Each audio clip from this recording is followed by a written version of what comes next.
importante yung preparasyon sa lahat ng gamit na kailangan sa action. At the same time, yung materials. Okay? Tapos yung mga bolt na kailangan, dapat rin nakakagay. No? So, expect natin yung scaffold. Pag nag-printag yan, tayo. Mamayang gabi.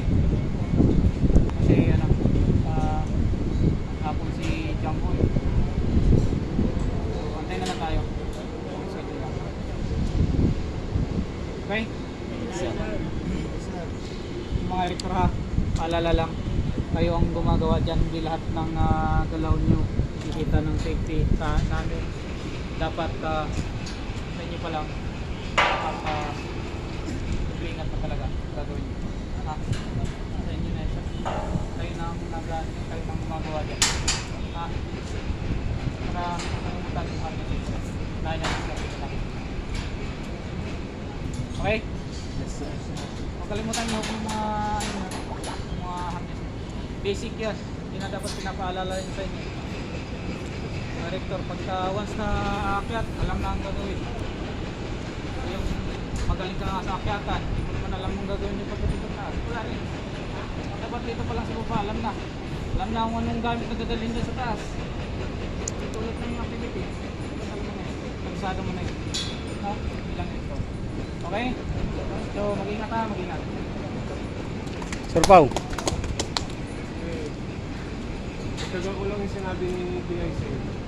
Yung nakikita ko dito kasi sa ikakasa natin dito, yung shear wall side, lalo na din sa corner na yung cantilever dyan, mahaba, malapad kumpara sa cantilever natin dito, kumpara sa cantilever natin dito. So ang advice ko sa inyo dyan, kapag magbubuo tayo ng materialis, igay natin ng maayos yung rigger. Kasi maaari na kapag nag-aaral tayo ng materialis dyan at tumama dyan sa pwede, hindi natin alam. Hindi natin alam kung gaano malakas. Kasi baka magkaroon pa tayo ng disgrasya. Yung manood dyan, check muna natin pag-live pa. Aabutin tayo mamayang gabi. Kasi baka maaaring gabi tayo makapagkasama yung araw. Sa safety, bago tayo magsimula, proper lighting mamayang gabi. Yung body harness natin, sabi nga ni PIC ninyo, automatic yan. Hindi yan palamutit na sinasabi lang namin paulit-ulit na kailangan suot-suot siya, dapat parati nakasabi siya kapag nasa taas. Hindi natin alam kung ano yung maaaring mangyari. Kung sana, pero mas maganda na handa tayo parati sa mga ginagawa natin. Yung preparasyon, ulit na pinapaalala. Yung preparasyon natin, yung magdadala sa atin para kung gaano ka-smooth yung trabaho natin. Saka pangalawa, yung quality ng trabaho natin hindi na dapat paulit-ulit. Yung scaffolding, lalo-lalo yung scaffolding, i-double check yung, ano na ba yung gansan na dyan sa cut.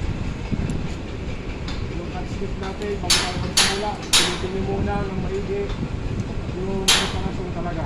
Saka yung quality ng trabaho natin, pinapaalala ko palagi.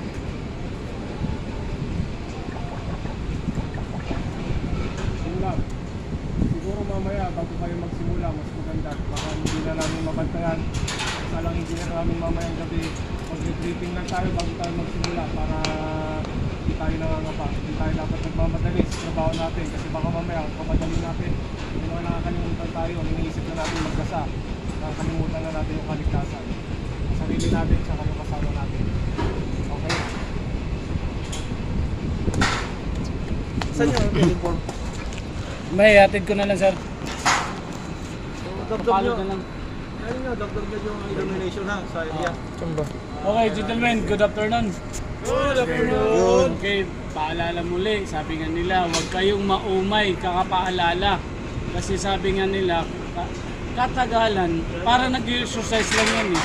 Pag nag-sink in yung paalala na yan, yung katawan natin, kusa na lang siyang kumikilos, kusa na lang siya na naggagawa ng kanya na, uy, after this one, harness, pak, bolt, pak, spadrins, matig na. Kaya hanggat maaari, kung napapansin ninyo, lagi na lang sinasabi sa inyo para mag-sink in talaga siya, katulad ng walang pinag-iba sa exercise, oh. Exercise, paulit-ulit exercise.